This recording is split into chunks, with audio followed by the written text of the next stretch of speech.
नमस्कार। आपका स्वागत है ज्ञान कल्पतरु चैनल पर। यदि आप इस चैनल पर नए हैं तो चैनल को जरूर सब्सक्राइब करें और बेल आइकन दबाएं ताकि सारी नोटिफिकेशन आपको सबसे पहले प्राप्त हो। आज का हमारा विषय है विकारी शब्द का दूसरा भेद, सर्वनाम। जैसा कि हम कई बार बात कर चुके हैं, विकारी शब्द वे शब्द होते हैं जिनमें लिंग, वचन और कारक के आधार पर बदलाव होता है, परिवर्तन होता है। उन शब्दों को विकारी शब्द कहते हैं। विकारी शब्द का पहला भेद है संज्ञा, जो कि हम पढ़ चुके हैं। आज हम बात करेंगे दूसरे भेद के बारे में, जिसका नाम है सर्वनाम। सर्वनाम किसे कहते हैं, सर्वनाम के कितने भेद होते हैं, सर्वनाम से संबंधित सभी विषयों पर आज विस्तारपूर्वक बातचीत करेंगे। आइए पाठ में बढ़ते हैं। सबसे पहले हम जानेंगे सर्वनाम शब्द का अर्थ। सर्वनाम शब्द का शाब्दिक अर्थ है सबका नाम। यहाँ पर सर्वनाम शब्द दो शब्दों से मिलकर बना है। पहला शब्द है सर्व, इसका अर्थ है सभी, और दूसरा शब्द है नाम। नाम का अर्थ यहाँ पर संज्ञा से है। संज्ञा के बारे में आपने पिछली कक्षा में सविस्तार पढ़ा होगा कि वे शब्द जो किसी व्यक्ति, किसी प्राणी, किसी स्थान, किसी वस्तु या किसी भाव का बोध कराते हैं, उन्हें संज्ञा शब्द कहते हैं। तो यहाँ पर सर्वनाम शब्द का अर्थ है सभी का नाम, अर्थात वे शब्द जो सभी के लिए प्रयोग किए जाते हैं, लिखे जाते हैं, बोले जाते हैं, उन शब्दों को सर्वनाम शब्द कहते हैं। आइए परिभाषा देखें। संज्ञा शब्दों के स्थान पर जिन शब्दों का प्रयोग किया जाता है, उन शब्दों को सर्वनाम शब्द कहते हैं। तो वे शब्द जो संज्ञा शब्दों के स्थान पर प्रयोग किए जाते हैं, आपको मैं फिर से रिवाइज करवा दूं, वे शब्द जो किसी व्यक्ति, किसी स्थान, किसी प्राणी, किसी वस्तु या किसी भाव का बोध कराते हैं, उन शब्दों को कहते हैं संज्ञा शब्द। तो संज्ञा के स्थान पर जिन शब्दों का प्रयोग किया जाता है, उन शब्दों को सर्वनाम शब्द कहते हैं। आइए उदाहरण के माध्यम से स्पष्ट करते हैं। पहला उदाहरण है कुशला खेल में माहिर है। यहाँ पर कुशला शब्द विशिष्ट व्यक्ति का नाम है, इसलिए यह यहाँ पर व्यक्तिवाचक संज्ञा है। व्यक्तिवाचक संज्ञा है, तो व्यक्तिवाचक संज्ञा की जगह में हमने शब्द रख दिया वह या यह। तो वाक्य बना वह खेल में माहिर है या यह खेल में माहिर है। तो चूंकि कुशला यहाँ पर संज्ञा पद है, संज्ञा पद की जगह में हमने शब्द रखा वह या यह, तो इसलिए यहाँ पर वह और यह सर्वनाम है। सर्वनाम है क्योंकि हमने संज्ञा पद की जगह में ये शब्द रखे हैं। इसी प्रकार दूसरा वाक्य है बच्चे पढ़ रहे हैं। यहाँ पर बच्चे जातिवाचक संज्ञा है, क्योंकि यह यहाँ पर जाति का बोध करा रहा है यह शब्द, तो इसलिए बच्चे शब्द जातिवाचक संज्ञा है। तो यहाँ पर संज्ञा पद की जगह में हमने रख दिया ये या वे। तो वाक्य बना ये पढ़ रहे हैं या वे पढ़ रहे हैं। तो चूंकि यहाँ पर बच्चे संज्ञा शब्द है, संज्ञा शब्द की जगह में हमने शब्द रखे ये और वे, तो यह दोनों शब्द यहाँ पर सर्वनाम हो गए। ये और वे दोनों सर्वनाम कहे जाएंगे। इसी प्रकार तीसरा वाक्य है सोमेश कहाँ जा रहे हो। यहाँ पर सोमेश किसी विशिष्ट व्यक्ति का नाम है, तो यह यहाँ पर व्यक्तिवाचक संज्ञा हो जाएगा। व्यक्तिवाचक संज्ञा हो जाएगा। तो यहाँ पर हमने व्यक्तिवाचक संज्ञा की जगह पर शब्द रखे, शब्द लिखे आप और तुम। तो वाक्य बना आप कहाँ जा रहे हो, या वाक्य बना तुम कहाँ जा रहे हो। तो यह यहाँ पर आप और तुम शब्द सर्वनाम कहे जाएंगे, क्योंकि ये शब्द हमने संज्ञा की जगह पर रखे हैं। तो वे शब्द जो संज्ञा के स्थान पर लिखे जाते हैं, कहे जाते हैं, बोले जाते हैं, प्रयोग किए जाते हैं, उन शब्दों को सर्वनाम शब्द कहते हैं। तो यहाँ पर आपके मन में जिज्ञासा उत्पन्न हो सकती है कि संज्ञा शब्दों की संख्या असीमित है, असंख्य है, लेकिन सर्वनाम कितने होते हैं, सर्वनाम शब्दों की संख्या कितनी होती है। तो आइए देखते हैं। मूल रूप से जो सर्वनाम हैं वह 11 होते हैं। मूल सर्वनाम 11 होते हैं। कौन कौन से? तो पहला है मैं, दूसरा है तू, फिर आप, यह, वह, जो, सो, कौन, क्या, कोई, कुछ। इन्हें मौलिक सर्वनाम कहते हैं। यह मूल सर्वनाम होते हैं। तो मूल सर्वनामों की संख्या 11 होती है। जैसे कि अभी आपने जाना, मैं, तू, आप, यह, वह, जो, सो, कौन, क्या, कोई, कुछ, ये मौलिक सर्वनाम कहे जाते हैं। और इन मौलिक सर्वनामों में जब कारक चिन्ह जोड़े जाते हैं, कारक चिन्ह योजित किए जाते हैं, तो सर्वनामों के यौगिक रूप बनते हैं। तो यह यौगिक रूप कैसे बनते हैं, आइए देखते हैं। सबसे पहले हम बात करेंगे मैं सर्वनाम के रूप के बारे में। जो मैं शब्द है, मैं सर्वनाम है, इसके जो रूप बनेंगे, जो विकार इसके बनेंगे, वह कैसे बनेंगे। तो हमने यहाँ पर पहले सर्वनाम लिख लिए हैं, इस साइड हमने कारक चिन्ह लिख लिए हैं और फिर इसका एक वचन और बहुवचन रूप बनाया है। तो मैं सर्वनाम में जब कर्ता कारक होगा तो एक वचन बनेगा मैं और मैंने, बहुवचन बनेगा हम और हमने। इसी प्रकार कर्म कारक में बनेगा मुझे, मुझको और बहुवचन बनेगा हमें और हमको। इसी प्रकार करण में बनेगा मुझसे, मेरे द्वारा, बहुवचन बनेगा हमें, हमारे द्वारा। संप्रदान कारक में बनेगा एक वचन में मेरे लिए या मुझको और बहुवचन बनेगा हमको, हमारे लिए। इसी प्रकार अपादान में मुझसे, हमसे, संबंध में मेरा, मेरी, मेरे, बहुवचन में हमारा, हमारी, हमारे, अधिकरण बनेगा मुझ में, मुझ पर, बहुवचन बनेगा हम में और हम पर। तो ये मैं शब्द के विकार थे, मैं शब्द के रूप थे। यहाँ पर आपने देखा कि मैं सर्वनाम शब्द में कारक चिन्ह जोड़ दिए गए हैं और इस प्रकार उनका विभिन्न प्रकार से रूप बना है। चलिए अब हम बात करेंगे अगले शब्द की। अगला शब्द है तू सर्वनाम। तो तू सर्वनाम में जब कारक चिन्ह जोड़ेंगे तो इसके कौन कौन से विकार बनेंगे, कौन कौन से रूप बनेंगे, आइए देखते हैं। कर्ता कारक में एक वचन बनेगा तू, तूने, बहुवचन बनेगा तुम, तुमने। इसी प्रकार कर्म में बनेगा तुझे, तुझको, बहुवचन में तुम्हें, तुमको। करण में बनेगा तुझसे, तेरे द्वारा, बहुवचन बनेगा तुमसे, तुम्हारे द्वारा। संप्रदान कारक एक वचन में बनेगा तेरे लिए, तुझको, बहुवचन बनेगा तुमको, तुम्हारे लिए। इसी प्रकार अपादान बनेगा तुझसे, बहुवचन बनेगा तुमसे। संबंध में तेरा, तेरी, तेरे, बहुवचन बनेगा तुम्हारा, तुम्हारी, तुम्हारे। अधिकरण बनेगा तुझ में, तुझ पर, बहुवचन बनेगा तुम में, तुम पर। अगला शब्द है आप सर्वनाम शब्द। इसके एक वचन और बहुवचन रूप समान रूप से चलते हैं। तो आप सर्वनाम शब्द में जब कारक चिन्ह जोड़ेंगे, कारक चिन्ह योजित करेंगे तो कौन कौन से रूप बनेंगे, आइए देखते हैं। कर्ता कारक में शब्द बनेगा आप या आपने, कर्म में रूप बनेगा आपको, कर्ण में रूप बनेगा आपसे, आपके द्वारा। संप्रदान में आपके लिए, आपको, अपादान में बनेगा आपसे, संबंध में बनेगा आपका, आपकी, आपके और अधिकरण बनेगा आप में और आप पर। तो ये आप शब्द के रूप है। इसी प्रकार शब्द है यह सर्वनाम शब्द। इसके रूप कैसे बनेंगे, तो जब कारक चिन्ह जोड़ेंगे यह शब्द में तो एक वचन बनेगा यह, इसने, बहुवचन बनेगा ये, इन्होंने। कर्म में बनेगा इसे, इसको, बहुवचन बनेगा इन्हें, इनको। करण में इससे, इसके द्वारा, बहुवचन में इनसे, इनके द्वारा। संप्रदान में बनेगा इसके लिए, इसको, बहुवचन बनेगा इनको, इनके लिए। अपादान बनेगा इससे, बहुवचन बनेगा इनसे। संबंध बनेगा इसका, इसकी, इसके, बहुवचन बनेगा इनका, इनकी, इनके। अधिकरण बनेगा इसमें, इस पर, यहाँ और बहुवचन बनेगा इनमें, इन पर। अगला शब्द है वह शब्द। वह सर्वनाम शब्द में जब कारक चिन्ह जोड़ेंगे तो उनके कैसे रूप बनेंगे, आइए देखते हैं। तो कर्ता कारक में रूप बनेगा वह या उसने, बहुवचन बनेगा वे, उन्होंने। कर्म में बनेगा उसे या उसको, बहुवचन बनेगा उन्हें या उनको। इसी प्रकार करण में उससे, उसके द्वारा, बहुवचन में उनसे, उनके द्वारा। संप्रदान में उसके लिए, उसको, बहुवचन में उनको, उनके लिए। अपादान में उससे, बहुवचन बनेगा उनसे। संबंध बनेगा उसका, उसकी, उसके और बहुवचन बनेगा उनका, उनकी, उनके। इसी प्रकार अधिकरण बनेगा उसमें, उस पर, वहाँ और बहुवचन बनेगा उनमें, उन पर।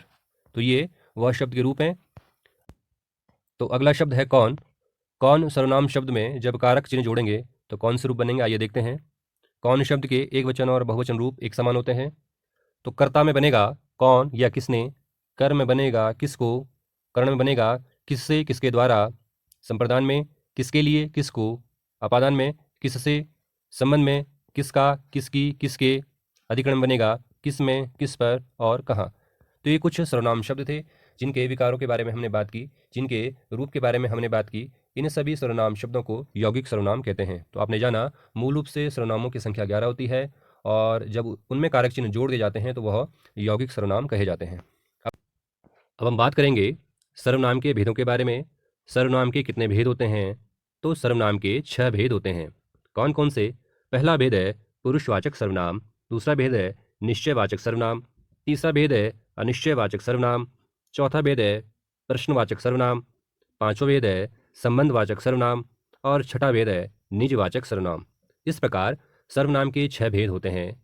आइए इन सभी भेदों के बारे में सविस्तार बातचीत करें। पहला भेद है पुरुषवाचक सर्वनाम। पुरुषवाचक सर्वनाम किसे कहते हैं? तो जिन सर्वनाम शब्दों का प्रयोग वक्ता अपने लिए, श्रोता के लिए या अन्य व्यक्ति के लिए करता है, उन शब्दों को पुरुषवाचक सर्वनाम शब्द कहते हैं। यहाँ पर 3 शब्द हैं, वक्ता, श्रोता और अन्य व्यक्ति। इनका क्या अर्थ है यह जानेंगे। वक्ता वह होता है जो बातचीत करता है, जो भाषण करता है, जो बोलता है। तो वक्ता कहते हैं बोलने वाले को। जैसे अभी मैं वक्ता हूँ क्योंकि मैं भी बोल रहा हूँ। दूसरा शब्द है श्रोता। श्रोता कहते हैं जो भाषण को सुनता है, बात को सुनता है। तो सुनने वाले को हम कहते हैं श्रोता। जैसे अभी आप लोग श्रोता हो क्योंकि आप लोग अभी सुन रहे हो। और तीसरा जो शब्द है अन्य व्यक्ति, यह होता है जो श्रोता और वक्ता से इतर होता है, अर्थात श्रोता और वक्ता से जो अतिरिक्त होता है, अन्य होता है। वक्ता और श्रोता को छोड़कर जो भी व्यक्ति होते हैं, जो भी प्राणी होते हैं या जो भी होता है, उसे हम अन्य व्यक्ति कहते हैं। तो वक्ता, श्रोता और अन्य व्यक्ति के आधार पर पुरुषवाचक सर्वनाम के 3 भेद होते हैं। 3 भेद कौन कौन से होते हैं आइए जानते हैं। पहला भेद है प्रथम पुरुष। प्रथम पुरुष को अन्य पुरुष भी कहते हैं, अन्य पुरुष। दूसरा भेद है मध्यम पुरुष। मध्यम पुरुष को श्रोता कहते हैं, श्रोता अर्थात सुनने वाला। और तीसरा भेद है उत्तम पुरुष। उत्तम पुरुष वक्ता को कहते हैं, वक्ता अर्थात बोलने वाला। तो जब वक्ता अपने लिए वाक्यों का प्रयोग करता है तो वह उत्तम पुरुष के शब्दों का प्रयोग करेगा, अर्थात उत्तम पुरुष के सर्वनामों का प्रयोग करेगा। और जब श्रोता के लिए कोई वाक्य कहेगा, कोई बात कहेगा, तो मध्यम पुरुष के सर्वनामों का प्रयोग करेगा। और जब अन्य पुरुष या अन्य व्यक्ति के लिए कोई वाक्य कहेगा, कोई बात कहेगा, तो प्रथम पुरुष के सर्वनामों का प्रयोग करेगा। तो ये शब्द कौन कौन से हैं आइए जानते हैं।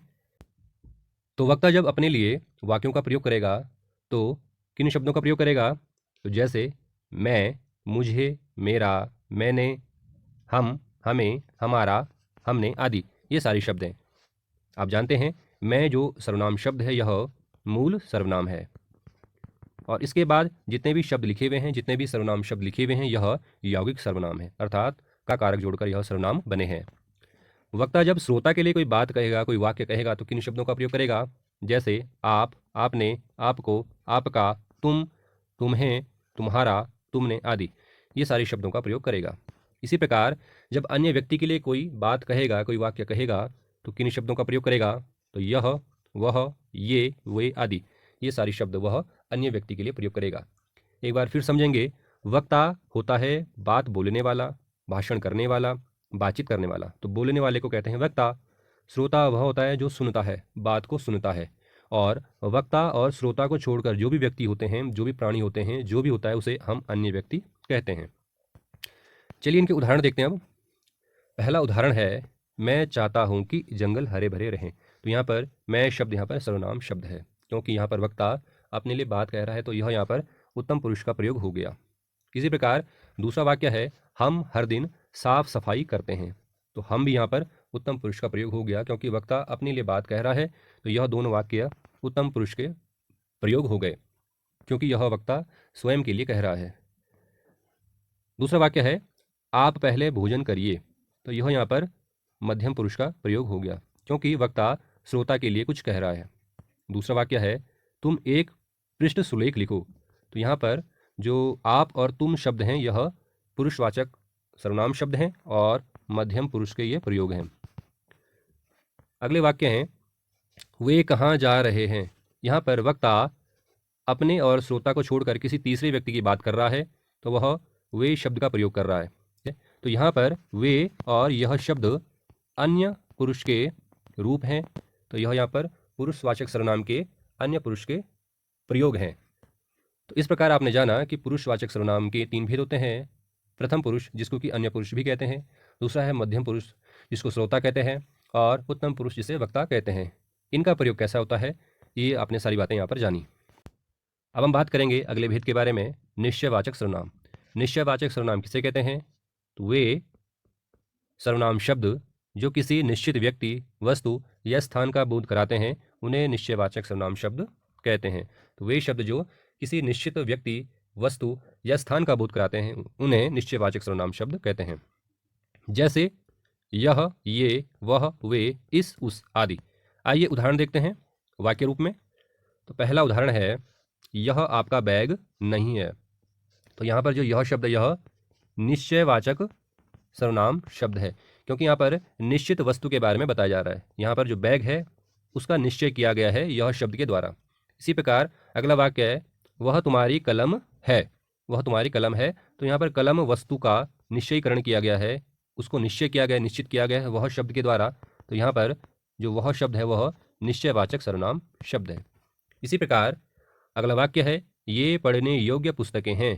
तो यहाँ पर पुस्तकें शब्द को ये शब्द से निश्चित किया गया है, इसलिए ये शब्द यहाँ पर निश्चयवाचक सर्वनाम शब्द है। बात करेंगे अगले भेद के बारे में। अगला भेद है अनिश्चयवाचक सर्वनाम। अनिश्चयवाचक सर्वनाम किसे कहते हैं?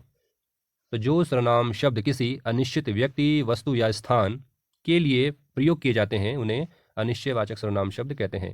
तो जब भी किसी अनिश्चित व्यक्ति, वस्तु या स्थान के लिए सर्वनाम शब्दों का प्रयोग किया जाता है, उन सर्वनाम शब्दों को अनिश्चयवाचक सर्वनाम शब्द कहते हैं। कौन कौन से हैं? तो उदाहरण में देखिए, कोई, किसी, कुछ, किन्हीं, कहीं आदि, ये सारे शब्द अनिश्चयवाचक सर्वनाम शब्द कहे जाते हैं। आइए वाक्य रूप में उदाहरण देखते हैं। पहला वाक्य है, बगीचे में कोई है। यहाँ पर कोई शब्द से किसी अनिश्चित व्यक्ति का बोध हो रहा है, निश्चित व्यक्ति का बोध नहीं हो रहा है।